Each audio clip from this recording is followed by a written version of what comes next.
Chers amis, bonjour. Nous sommes le dimanche 28 janvier 2024. Il est 9 heures. Quelques news de l'Arménie, de l'Artsakh et de la diaspora arménienne. Tout d'abord, je rappelle les manifestations en Europe, dans 50 villes d'Europe. Manifestations au profit de l'Artsakh, la libération de l'Artsakh, la sécurité de l'Arménie, toutes les revendications, libération des prisonniers de guerre arméniens détenus illégalement par l'Azerbaïdjan, ainsi que les responsables politiques, dont 3 ex-présidents détenus illégalement par l'Azerbaïdjan. Donc tout ça, les Arméniens manifestent ce soir ici à Valence à 17 heures devant la fontaine monumentale, donc sur les boulevards, donc tout le monde connaît, boulevard Bancel, manifestation pour l'Artsakh. Soyons nombreux mes amis, nous y serons, parce qu'il faut toujours revendiquer haut et fort, il faut être debout face à l'adversité, face à ce monde pantouranien qui veut qu'une chose, la disparition du peuple arménien du Sud-Caucase et de l'ensemble de la planète, c'est leur volonté.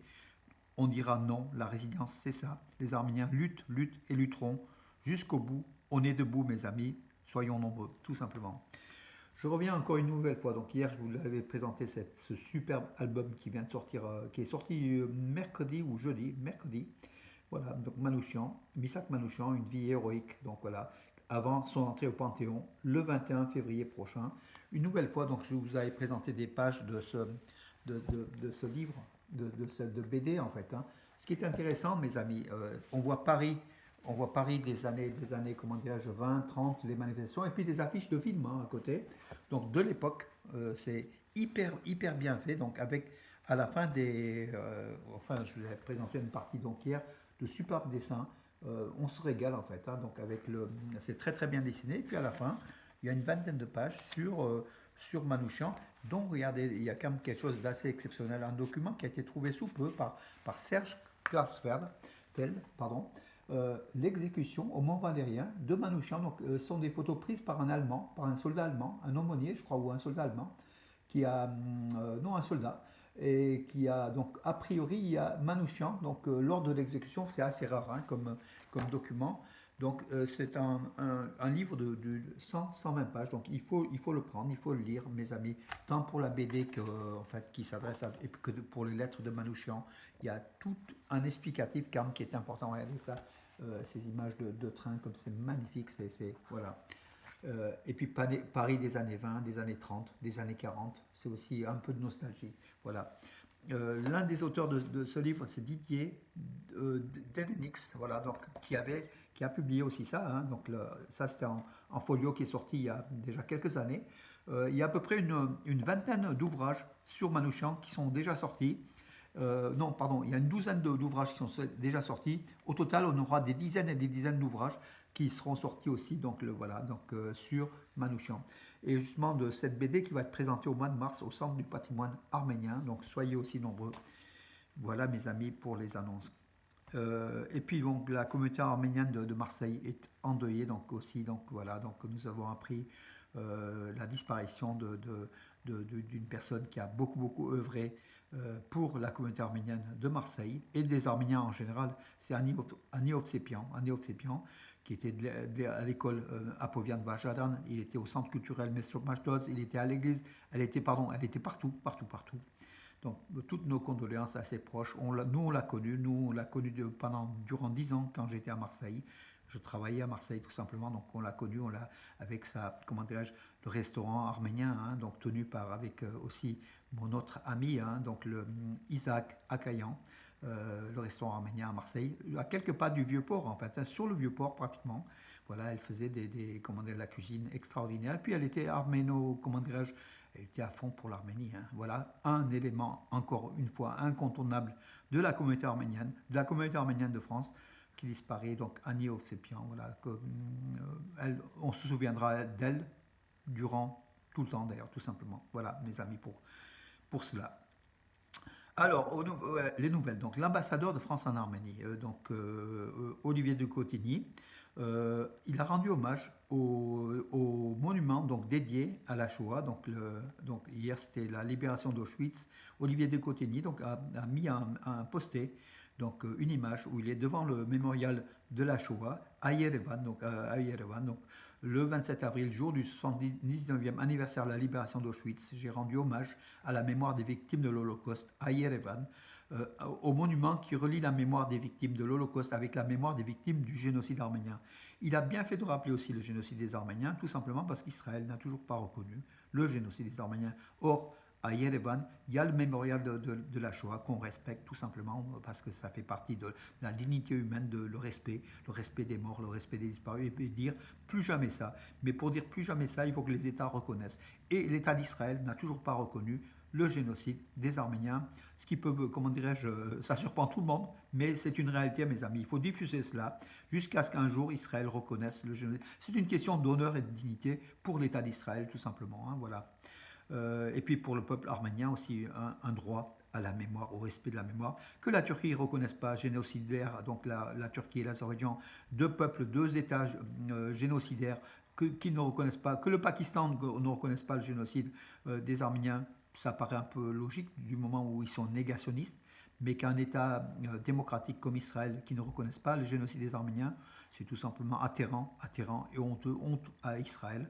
Et le peuple juif n'est pour rien dans cette affaire-là, parce qu'on a beaucoup d'amis juifs qui reconnaissent, qui sont là, qui nous soutiennent. Et d'ailleurs, il y a beaucoup de juifs qui demandent à l'État d'Israël de reconnaître. Mais après, la réelle politique pour ménager la Turquie, qui pourtant ne ménage pas Israël, Israël n'a pas reconnu le génocide. Mais ça viendra, je pense que ça viendra.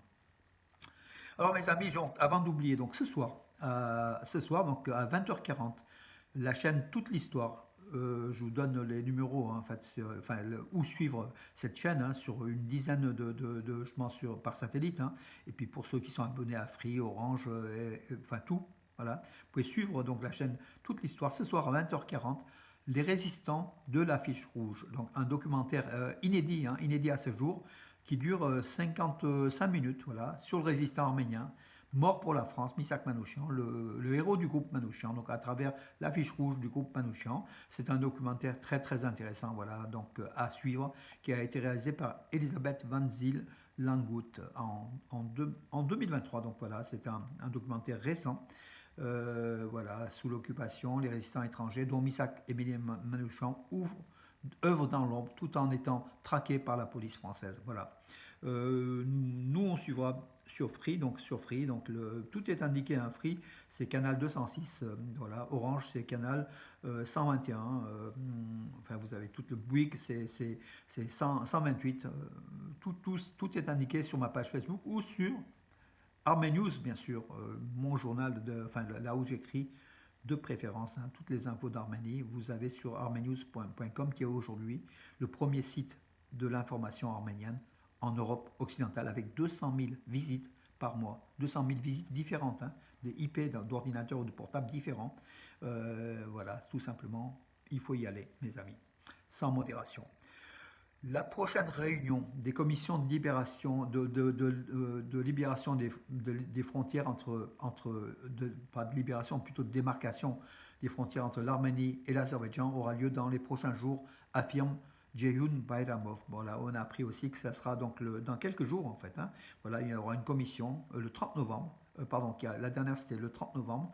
Et dans quelques jours, donc à la fin du mois de janvier, donc il ne reste pas beaucoup de jours, il y aura donc des membres de la commission de démarcation qui iront donc aux frontières de l'Arménie et de l'Azerbaïdjan faire continuer l'œuvre de démarcation entre les deux pays, voilà, qui pose problème bien sûr, mais qui peut être résolu. Pourtant, donc les barbares azerbaïdjanais détruisent les monuments arméniens occupés en Artsakh. C'est ce qu'affirme l'ANCA, l'Armenian National Committee of America, avec des photos à l'appui, hein, donc des églises avant et des églises après.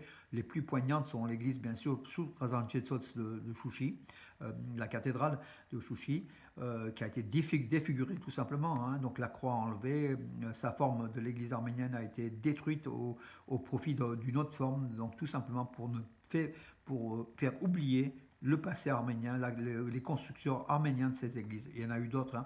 Il y a une église d'ailleurs notamment qui a été rasée. Hein. Il y a une photo avant où il y a l'église, une photo après où il ne reste plus rien. C'est un champ vide. Hein. Donc voilà, donc before, after, vous le savez, donc l'occupation. Hein.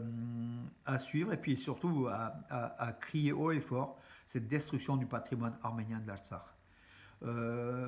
Bakou est reconnaissant envers Moscou pour ses efforts visant à normaliser ses relations avec Yerevan. Donc en fait, ça montre l'amitié russo-azérie au détriment des Arméniens. Les Russes qui demandent aux Arméniens de monter à Moscou, qui demandent à Pachinian et puis au ministre des Affaires étrangères, Arat Mizoyan, d'aller à Moscou négocier avec l'Azerbaïdjan pour une paix à la russe, en fait, sous l'arbitrage de la Russie. La Russie fait cela tout simplement parce que l'Arménie n'est pas très encline à aller à Moscou. Elle préfère plutôt Bruxelles, plutôt Washington, plutôt le camp de l'Occident qui est aujourd'hui plus fiable que le camp russe qui nous a abandonnés pour l'Artsakh au profit du gaz russe qui passe par l'Azerbaïdjan. Voilà toutes les complications et voilà pourquoi Yerevan boude Poutine, boude cette Russie qui est plutôt pro-turque que pro-arménienne ces dernières années et qui a lâché son partenaire stratégique qui était l'Arménie, qui a demandé plusieurs fois l'intervention des forces russes pour extraire, pour mettre dehors les 2000 soldats, 1000 à 2000 soldats azéris qui sont sur le territoire souverain de l'Arménie, qui campent toujours sur le territoire souverain de l'Arménie depuis mai 2021. Ils sont toujours là, tout simplement. La Russie n'a pas bougé et la Russie veut se faire l'arbitre de ce traité de paix entre l'Arménie et l'Azerbaïdjan. Il faut que l'arbitre soit neutre et en l'occurrence, il ne l'est pas. Alors, Haïk Soukiasian, un responsable politique arménien en fait, du parti démocrate chrétien d'Arménie, il affirme que l'Azerbaïdjan, se tenant à l'écart du monde démocratique, recevra bientôt de nouvelles sanctions de la part du monde, tout simplement. L'Azerbaïdjan qui a été exclu de la PCE, l'Assemblée parlementaire du Conseil de l'Europe pour au moins un an. Donc en fait c'est une gifle, c'est une gifle. C'est vraiment un camouflet de la politique dictatoriale d'Aliyev qui occupe l'Artsakh. C'est une gifle donnée à l'Europe, de l'Europe à l'Azerbaïdjan. La prochaine pourrait être l'arrêt de la fourniture du gaz russo-azéri qui transite par Bakou, Ankara, pour livrer l'Europe, pour contourner les sanctions européennes. Alors von der Leyen qui était contente, mais elle ne devrait pas du tout l'être, puisqu'en fait c'est elle qui a demandé des sanctions contre le gaz russe, elle achète du gaz russe. Voilà, donc c'est aussi tout le paradoxe et puis l'illogisme de cette Europe, mes amis. On le voit dans le milieu agricole aujourd'hui. D'ailleurs, on les soutient, les agriculteurs, en fait, dans ce sont des aberrations incroyables. On marche sur la tête dans cette Europe-là où il y a des lois, des lois et des lois, au détriment des personnes et des personnes et des personnes, tout simplement, de la vie, tout simplement. Voilà, donc l'Azerbaïdjan aura des difficultés à venir. Elles sont là, elles ont commencé déjà cette semaine par l'expulsion des diplomates azéris depuis le Conseil de l'Europe. Il y aura donc, bien sûr, quelques eurodéputés auront moins de caviar gratos, des bakchiches, tant pis pour eux. Mais en tout cas, voilà, nous, on a fait le choix de la dignité humaine contre le caviar. Voilà, tout simplement le caviar qui corrompt les eurodéputés, comme ils savent faire les Azéris, les Turcs aussi. Voilà, donc au moins pour un an, on est tranquille au Conseil de l'Europe, en espérant que les prochaines sanctions soient réellement économiques et qu'elles atteignent le cœur, le nerf de la guerre de l'Azerbaïdjan, à savoir son économie, avec à peu près 30 à 40 milliards de dollars de revenus tirés de sa livraison du pétrole à l'Europe. Voilà, que tout cela s'arrête. Alors, que dire d'autre aujourd'hui, mes amis? Écoutez, je crois que j'ai fait le tour de l'actualité donc pour aujourd'hui. Je vais vous demander juste une seconde de voir si d'autres infos sont arrivées ce matin sans que je les vois parce que je ne vois pas tout, mes amis. Il y a des gens qui croient que je suis à 100%. Je fais le journal Nouvelles d'Arménie ou Arménews à 100%. Je ne suis pas seul, mes amis. On est toute une équipe qui agissons pour l'information, pour vous faire plaisir, pour nous faire plaisir aussi. Voilà, l'Azerbaïdjan, champion du monde de l'indignation diplomatique contre les Pays-Bas. Donc ouais, bien sûr, maintenant l'Azerbaïdjan s'attaque à tout. Les Pays-Bas qui sont plutôt pour les valeurs des droits de l'homme, plutôt pour les Arméniens, donc du coup, sont aussi la visée de Bakou. Et c'est aux Pays-Bas qu'il y a le tribunal de la Haye, donc Bakou vise aussi cela. Bien sûr, tout ça, peut-être derrière, il y a Poutine, la Russie, qui manigance toutes ces choses-là de Bakou. Et puis Ankara, qui joue les doubles jeux.